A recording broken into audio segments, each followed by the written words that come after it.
ETF index mutual funds నేర్చుకుని stock మార్కెట్లో రాణించాలనుకుంటున్నారా? వెంటనే ఈ నెంబర్కి కాల్ చేయండి.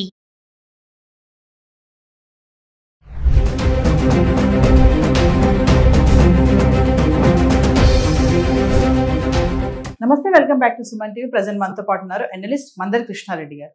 నమస్తే సార్. నమస్తే అమ్మ. సార్, ఇప్పుడు తల్లిదండ్రుల్ని పట్టించుకొని, ఆ బాధ్యతలను పట్టించుకొని పిల్లలు ఎవరైతే ఉంటారో, కూతురు కానీ కొడుకు కానీ, వాళ్ళ యొక్క ఆస్తిని అనుభవించే హక్కు లేదని చెప్పేసి సుప్రీం కోర్టు స్పష్టం చేయడం జరిగింది. ఒక్కసారి వివరాల్లోకి వెళ్తే అసలు చట్టాలు అనేవి ఎలా ఉన్నాయంటారు ఒకసారి?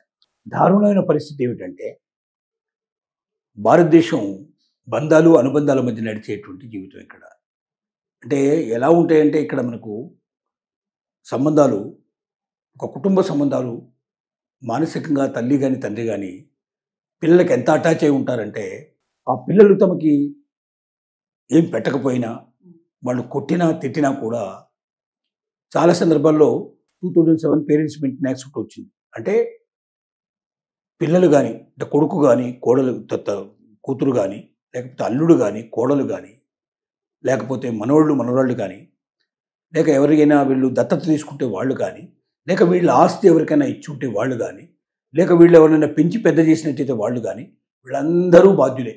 అంటే ఫస్ట్ ప్రిఫరెన్స్ ఏంటంటే కొడుకు, తర్వాత ప్రిఫరెన్స్ కూతురు, తర్వాత అల్లుడు, తర్వాత కోడలు, ఈ రకంగా అందరూ వస్తారు దాంట్లోకి. దీంట్లో ఎవరైనా సరే తల్లిదండ్రుల్ని సరిగ్గా చూడకపోయినా, వాళ్ళకి భోజనం కానీ సదుపాయాలు కానీ కనీస అవసరాలు తీరకపోయినా, ముఖ్యంగా వాళ్ళకి హాస్పిటల్ వ్యవహారాలు సంగతులు ఆరోగ్యాన్ని గురించి పట్టించుకోకపోయినా, వాళ్ళ ఆస్తులు తీసుకున్నట్టయితే ఆ ఆస్తులు తిరిగి తల్లిదండ్రులకు ఇవ్వాలనేది ఆ చట్టం చెప్తున్న విషయం. అంటే ఇప్పుడు ఒకవేళ కొడుకు పంచిచ్చాడు, లేదా కూతురికి ఇచ్చాడు, తల్లి కానీ తండ్రి కానీ ఆస్తి ఇచ్చేశారు, ఆస్తిని వాళ్ళు అనుభవిస్తున్నారు, వీళ్ళని మాత్రం పట్టించుకోవడం లేదు. వీళ్ళ మానవ వీళ్ళని బయటికి పంపించేశారు, వీళ్ళు ఏదో ఎక్కడో ఉంటున్నారు, బతుకుతున్నారు, వీళ్ళకి తినడానికి తిండి సరిగ్గా లేదు, లేకపోతే ఆరోగ్య పరిస్థితులు సరిగ్గా లేవు, కనీస జీవన ప్రమాణాలు వీళ్ళకి లేవు. ఆ పరిస్థితుల్లో వీళ్ళు బతుకుతున్నప్పుడు వీళ్ళు తల్లి తండ్రి పేరెంట్స్ మెయింటెనెన్స్ యాక్ట్ ప్రకారంగా అక్కడ ఉన్నటువంటి ట్రిబ్యునల్స్ అంటారు, అంటే ఎంఆర్ఓ కానీ ఊళ్ళల్లో అయితే, నెక్స్ట్ ఆర్డీఓ కానీ, ఆ తర్వాత కలెక్టర్ కానీ, ఇలాగా పరిస్థితిని బట్టి ఇప్పుడు పల్లెటూరు అయితే ఎంఆర్ఓని ఆశ్రయిస్తారు. అక్కడ ఒకవేళ వాళ్ళకి న్యాయం జరగకపోతే ఆర్డీఓ దగ్గరికి వెళ్తారు, అక్కడ న్యాయం జరగకపోతే కలెక్టర్ దగ్గరికి వస్తారు. ఒకవేళ వీళ్ళు జిల్లాలోనే ఉన్నట్టయితే, అక్కడే ఒకవేళ ఉన్నట్టయితే ముందు అక్కడ ఆర్డీఓని కాంటాక్ట్ చేస్తారు, ఆర్డీఓ నుంచి కలెక్టర్ దగ్గరికి వస్తుంది. ఇలాగా వాళ్ళే తీర్పులు ఇచ్చేస్తారు. వాళ్ళ తీర్పు ప్రకారంగా శిక్షలు విధించవచ్చు, పెనాల్టీలు విధించవచ్చు, డబ్బులు ఏమైనా ఇంత చెల్లించమని చెప్పచ్చు, లేకపోతే ఆస్తులు కూడా వాళ్ళకి ఇచ్చేయమని చెప్పి తిరిగి ఆస్తుల్ని రిజిస్ట్రేషన్ క్యాన్సిల్ చేసి మళ్ళీ వాళ్ళ ఆస్తులు వాళ్ళకి ఇచ్చేట్టుకునే అవకాశాలు ఉన్నాయి. అంటే సార్, ఇప్పుడు ఆస్తి రాశాక వీళ్ళు పట్టించుకోకపోతే మళ్ళీ బ్యాక్ తీసుకోవడానికి కూడా ఛాన్స్ రాశాక కానీ రిజిస్ట్రేషన్ చేశాక కూడా, ఓకే, పక్కా రిజిస్ట్రేషన్ అయిపోయి దీన్ని అనుభవిస్తున్నటువంటి వాళ్ళు కూడా, కొడుకులు తల్లు కోడళ్ళు, లేకపోతే తండ్రి, లేకపోతే కొడుకులు కోడళ్ళు కూతురు అల్లుడు, ఇలా ఎవరైనా సరే అనుభవిస్తున్నా కూడా, మనోళ్ళు కానీ లేకపోతే దత్తత తీసుకున్న వాళ్ళు కానీ, ఎవరైనా సరే ఈ ఆస్తి పొందిన వాళ్ళు కానీ, వీళ్ళ వల్ల ఉపకారం పొందిన వాళ్ళు కానీ, వీళ్ళు దగ్గర తీర్చిన వాళ్ళు కానీ, అలాంటి వాళ్ళు అంటే ఒకప్పుడు వీళ్ళ దగ్గర నుంచి సహాయం పొంది సహాయ సహకారాలు పొంది ఇప్పుడు తిరిగి వాళ్ళకి చేయాల్సిన బాధ్యత వాళ్ళ మీద ఉంది. వృద్ధాప్యంలో 60 ఏళ్ళు దాటినటువంటి వాళ్ళకి వర్తిస్తుంది. అలా ఎవరికైనా ఉంటే వాళ్ళకి సరైనటువంటి సహకారం రాకపోతే వాళ్ళు అక్కడ ట్రిబ్యునల్ని ఆశ్రయించవచ్చు. అలాగే వాళ్ళు పోలీస్ స్టేషన్ కూడా వెళ్ళి పోలీసులు కూడా ఫిర్యాదు చేయడానికి అవకాశం ఉంది. దీని మీద కేసును పరిష్కరించే అవకాశాలు ఉన్నాయి. అయితే ఇవాళ ఉన్న పరిస్థితి ఏమిటంటే, 100కి 70 మంది తల్లిదండ్రుల్ని రోడ్డు మీద పడేశారు. నెట్టనే చెప్పాలంటే వాళ్ళని చూడడం కానీ, వాళ్ళ బాగోగులు చూడటం కానీ, వాళ్ళ ఆరోగ్య పరిస్థితులు చూడటం కానీ, వాళ్ళకు భోజన సదుపాయాలు ఏర్పాటు చేయడం కానీ ఏమీ లేవు. కొంతమంది ఏంటంటే 5 3 4 ఉంటే నా దగ్గర నెలలు, నీ దగ్గర 2 నెలలు, వాడి దగ్గర 4 నెలలు ఇలా పంచుకుంటారు. అంటే ఏంటిది పంచుకోవడం అంటే ఏంటి? 2 నెలలు కాగానే నా దగ్గర నువ్వు పనికిరావు, అక్కడ పంపించమే కదా అంటే, నేను 2 నెలలే భరిస్తాను, అంతకన్నా నేను భరించలేని చెప్పడం. ఒకవేళ ఇదే రకంగా వీళ్ళని పెంచేటప్పుడు కూడా తల్లిదండ్రులు అనుకుంటే వీళ్ళ బతుకులు ఏమైపోయి ఉండేవి, వీళ్ళు ఎక్కడ ఉండేవాళ్ళు, వీళ్ళు ఎన్ని అల్లరి చేసినా, ఎంత అల్లరి చేసినా.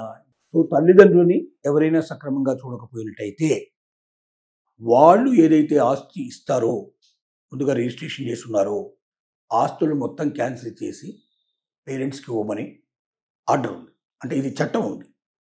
ఈ చట్టాన్ని అమలుపరచడం లోపల కొన్ని లోపాలు లొసుగులు కూడా జరుగుతున్నాయి. దాంతోపాటుగా తల్లిదండ్రులకు కూడా మూర్ఖత్వం కూడా ఉంది. ఏంటంటే పిల్లాడి మీద ఏదైనా కేసు వేస్తే వాడు ఏమైనా శిక్ష వేస్తారేమో, వాడిని ఏమైనా మందలిస్తారేమో, వాడిని ఏమైనా పోలీస్ స్టేషన్ తీసుకెళ్తారేమో. వీళ్ళని కొట్టిన సంఘటనలు ఓకళ్ళు ఉన్నాయి. వీళ్ళని కొట్టడం, అసలు చేతులు గీతులు దెబ్బలు తగిలిపోయి కట్లు కట్టుకోవడం, తలకాయ పగిలిపోవడం, ఇట్లాంటి సంఘటనలు కూడా చాలా జరిగాయి. వాళ్ళు వచ్చి ఇమీడియట్గా వచ్చి పోలీస్ స్టేషన్లో కేసు పెడతారు. తర్వాత సాక్ష్యం చెప్పేటప్పుడు చెప్పడానికి నిరాకరిస్తారు. కారణం ఏంటంటే వాళ్ళ కళ్ళల్లో ఒకసారి ఆ కొడుకు కనపడతాడు, ఆ ప్రేమ కనపడుతుంది. అంటే తల్లిదండ్రులకి ఎంత ప్రేమ ఉందో అందులో కనీసం 5% కూడా ఇవాళ పెరిగినటువంటి పిల్లలకు కనబడటం లేదనే విషయం సాక్ష్యాధార విషయం. అంటే ఎక్సెప్ట్ ఒక 5-10% పీపుల్ తప్ప మిగిలిన వాళ్ళందరూ కూడా తల్లిదండ్రులను ఏ రకంగా అంటే వాడుకొని వదిలేయటం, యూజ్ అండ్ త్రో లాగా ఉపయోగించే పరిస్థితి. ఏదో ఒక మనం పేపర్ కప్స్కి ఇట్లా ఉంటాయి కదా, తాగేసేసి పడేస్తాం అట్లా వాళ్ళని కూడా అవసరమైన ఉపయోగించుకొని అవసరం తినగానే పారేసే పరిస్థితి ఏర్పడుతుంది. ఇది చాలా శోచనీయమైన విషయం. ఇదే వెస్ట్రన్ కంట్రీస్లో అయితే 14 ఏళ్ళు రాగానే పిల్లల్ని బయటికి పంపించేస్తారు.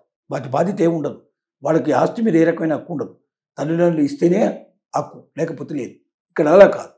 తల్లిదండ్రులు అది ఒకవేళ వీళ్ళు సంపాదించిన ఆస్తి కాకుండా తాతదండ్రుల ఆస్తి అయితే దాంట్లో వీళ్ళకి బాగా వచ్చే అవకాశాలు ఉన్నాయి. కానీ ఇక్కడ ఏం చెప్తుందంటే తల్లిదండ్రుల ఆస్తి అయినా, తాత ముత్తాత దగ్గర నుంచి వచ్చే ఆస్తి అయినా, సొంత ఆస్తి అయినా, బయట ఆస్తి అయినా, ఏదైనా సరే తల్లిదండ్రులు సక్రమంగా చూడకపోతే ఆస్తి అనుభవించడానికి నీకు హక్కు లేదు. కాబట్టి ఆస్తి కూడా క్యాన్సిల్ అయిపోతే ఆటోమేటిక్గా ఆ హక్కులు వీళ్ళకి వచ్చేస్తాయి. ఇలాంటి పరిస్థితులు ఉన్నాయి. దీన్ని పకడ్బందీగా అమలుపరచడానికి ప్రయత్నాలు జరుగుతూ ఉన్నాయి.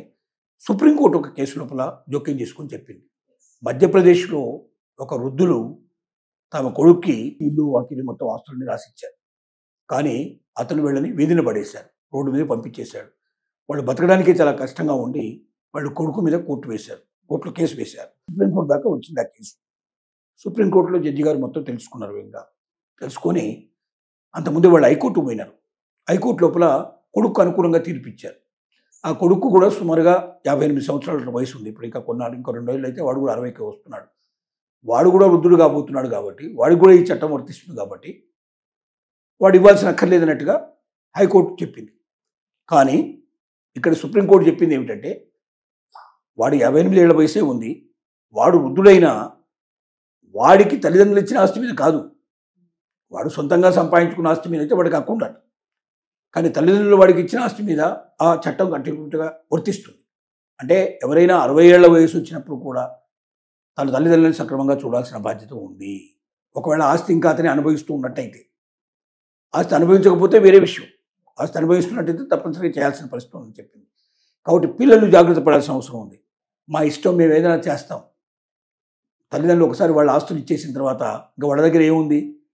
తల్లిదండ్రులు కూడా చాలా వరకు ఏంటంటే మూర్ఖంగా ఎంత తొందరగా పిల్లలకు ఆస్తులు ఇద్దామని ఆశపడతా ఉంటారు, ఆవేశపడతా ఉంటారు. ఇప్పుడు ఇవ్వకండి, ఆస్తులు మీ దగ్గరే ఉంచుకోండి. మీ జీవితం తదనంతరం ఆటోమేటిక్గా వాళ్ళకి వస్తాయి.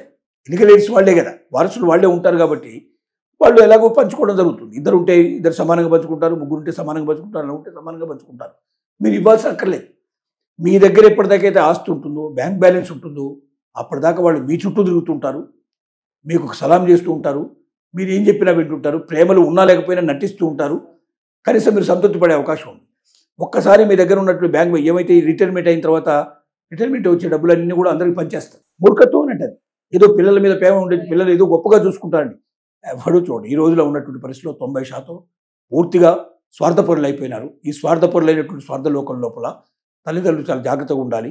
రెండోది, ఉన్నదంతా మీరు అప్పులు చేసైనా సరే పిల్లల్ని చదివించాలని, గొప్పగా ఉంచాలని కోరుకోకండి. మీకంటూ మీరు కొంత పెట్టుకొని, మీ వృద్ధాప్యంలో మీకు ఏ ఇబ్బంది జరగకుండా చూసుకొని మిగతాది మాత్రం మీరు ఖర్చు పెట్టండి. లేదా ఆస్తులు కూడా మీరు ఇవ్వకండి. ఎక్కడ లేదు, ఏ చట్టం చెప్పట్లేదు. 20 ఏళ్ళు కాగానే 30 ఏళ్ళు కాగానే ఆస్తులు ఇవన్నీ ఏం లేదు. మీరు బతుకున్నంత కాలం లోపల మీరు చనిపోయిన తర్వాత ఆస్తులు వాళ్ళకి వస్తాయి. అదే చెప్తుంది తప్ప చట్టం కుర్రాడికి వయసు రాగానే 30 ఏళ్ళు రాగానే పంచేయండి, 50 ఏళ్ళు రాగానే పంచాలని చెప్పట్లే. వాడికి కూడా దాంట్లో అనుభవించే అవకాశం ఉందని చెప్పింది. ఆ భూమిని సపోజ్ చేస్తూ ఉంటారు, వ్యవసాయం చేస్తుంటారు, వచ్చిన ఫలితాన్ని ఎవరెవరికి ఎంత రావాలో దాని ప్రకారం పనిచేస్తారు. కానీ భూమిని రిజిస్ట్రేషన్ చేయమని చెప్పలేదు. కాబట్టి ఆ హక్కును మీరు ఉపయోగించుకొని మీకున్నటువంటి ఆస్తి ఏదైతే ఇల్లు కానీ, పొలం కానీ, ఇంకేదైనా స్థలాలు కానీ ఉన్నట్టయితే అది పిల్లల పేరు మీద రిజిస్ట్రేషన్ చేసే ప్రయత్నం చేయకండి. జీవితం అంతా మీరే ఉంచుకోండి. మీ తదనంతరం ఎట్లాగో వాళ్ళకు వస్తుంది. లేదా అందులో ఎవరైనా మూర్ఖంగా ప్రవర్తించి మీకు ఇబ్బంది కలిగిస్తే విల్లు రాయండి. ఎవరికి మీరు ఎంత ఇవ్వదలుచుకున్నారో అంత రాయండి విల్లు, దాని ప్రకారం వెళ్తుంది. ఆ రకంగా మీరు జాగ్రత్త పడండి. మీకు ఏదైనా వచ్చిన రిటైర్మెంట్ బెనిఫిట్స్ కానీ ఏదైనా డబ్బు వస్తే ఆ డబ్బు మాత్రం మీరు ఎట్టి ప్లేస్లో పంచొద్దు. ఆ డబ్బును మీ దగ్గరే ఉంచుకోండి. ఫిక్స్డ్ డిపాజిట్ రూపంలో పెట్టుకోండి. పోస్ట్ ఆఫీసులో రాసుకుంటే ఇంకా మంచిది. దానివల్ల బాగా మీకు లాభం వస్తుంది. వడ్డీ రూపంలో ఎక్కువ వస్తుంది. అది మీ దగ్గర ఉన్నంత కాలం మీ చుట్టే తిరుగుతుంటారు. బెల్లం చుట్టూ ఈగలు తిరుగుతుంటారు. లేకపోతే మిమ్మల్ని బజార్లోకి గెంటేస్తారు. ఇది జ్ఞాపకం పెట్టుకోండి. Thank you.